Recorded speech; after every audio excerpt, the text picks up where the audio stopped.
Salut à tous, c'est Motivation au quotidien, j'espère que vous pétez la forme et aujourd'hui on se retrouve dans une nouvelle vidéo où on va voir 5 étapes pour que tu puisses reprendre ta vie en main. Donc si tu es dans la situation suivante où tu te sens un petit peu dans le flou, tu ne vas pas très bien, tu ne sais pas vraiment pourquoi, tu ne sais pas trop quoi faire de ta vie, tu n'aimes pas ce que tu fais en ce moment, que ce soit au travail ou dans ta vie personnelle et tu ne sais pas par où commencer, tu ne sais pas où aller, eh bien cette vidéo est faite pour toi car je vais te présenter 5 grandes étapes que tu vas pouvoir mettre en place pour reprendre ta vie en main, reprendre le contrôle, savoir ce que tu veux faire et mettre en place des actions pour pouvoir y arriver et redonner un sens à ta vie.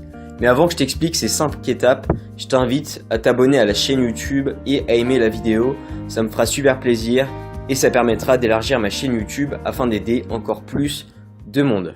La première étape, ça va être d'identifier vos problèmes. En effet, il y a peut-être quelque chose qui vous frustre en ce moment dans votre vie. C'est peut-être une mauvaise relation avec un proche ou parce que vous vous sentez en mauvaise santé ou vous avez une mauvaise image de vous ou alors que vous ne vous épanouissez pas au travail.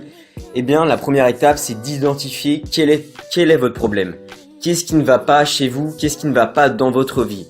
Parce que si vous ne savez pas c'est quoi le problème qu'il y a chez vous ou dans votre vie, eh bien ça va être très compliqué de le régler.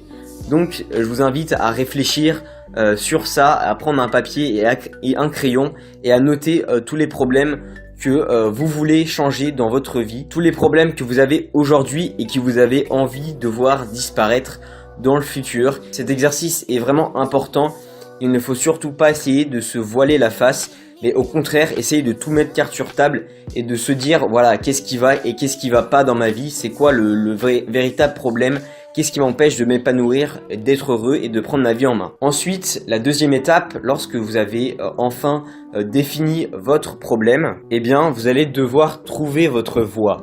Parce que quand on a l'impression qu'on n'a pas sa vie en main et qu'on ne l'a pas en main, eh bien, c'est souvent on ne sait pas où on veut aller, ce qu'on veut faire, ou qui on veut être. Et c'est souvent un gros problème de plusieurs personnes.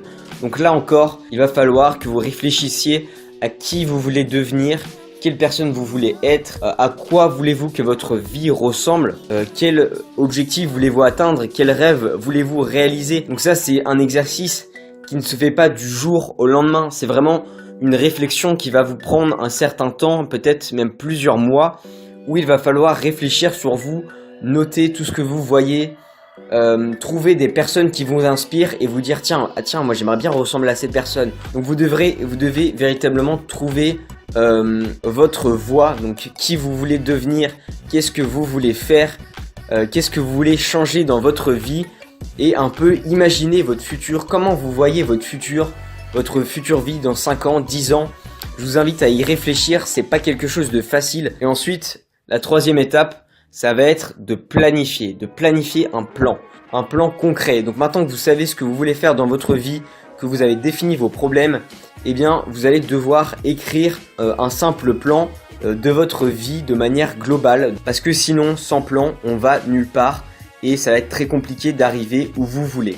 Enfin, la quatrième étape, c'est d'essayer de devenir proactif. Ça veut dire quoi, proactif ? Eh bien, dans la vie, il y a des personnes qui sont proactives et d'autres qui sont réactives. Malheureusement, dans ce monde, il y a plus de personnes réactives que de proactives.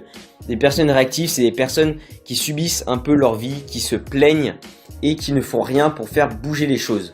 Donc là, vous devez, une fois que vous avez défini votre plan et tout ce que vous souhaitez, vous voulez régler vos problèmes, eh bien, vous devez absolument vous mettre en mode proactif.